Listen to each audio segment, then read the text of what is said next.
This year, we are celebrating the 50th anniversary since CITES entered into force.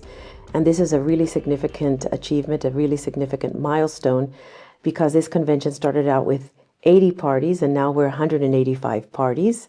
We are in a critical time. As you know, we are undergoing a biodiversity crisis, and there is a huge loss and extinction of species going on the planet. And what we want to make sure under CITES, by regulating the international trade of wild animals and plants, is that these species survive in the wild and that trade is not having an impact on them. We are also looking at the effective implementation of the convention so that there is supervision over trade to make sure there is no illegal trade, that there's no overexploitation, that the trade is sustainable, legal, and traceable.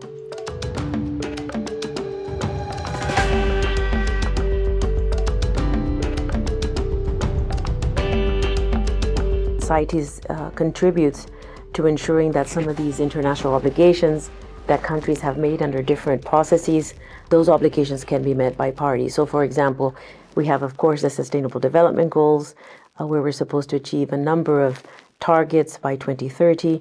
We have now the more recent Kunming-Montreal Biodiversity Framework, GBF, which, of course, also involves good regulation of international wildlife trade to make sure that it is sustainable, legal, traceable, and safe under Target 5. If we look at the institutional capacity, we need to be able to raise awareness. We need to be able to train and to do more technical assistance with individual parties, and also at the sub-regional and regional level. We do a lot of technical assistance workshops and bringing guidance and tools on non-detriment findings.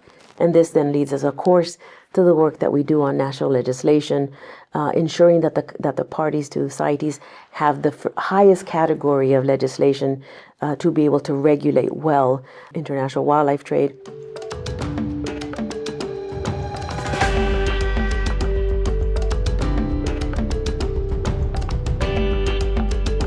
Now, CITES Lex and the Legal Hub, of course, are supporting the efforts of CITES parties, the real desire to implement the convention effectively.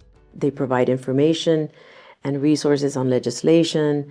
It helps the parties identify if they have some loopholes or inconsistencies in their legal frameworks. And then something that's very important to us is to be able to provide examples and best practices, because this helps with capacity building that they can follow when they're developing legislation or amending their existing legal instruments.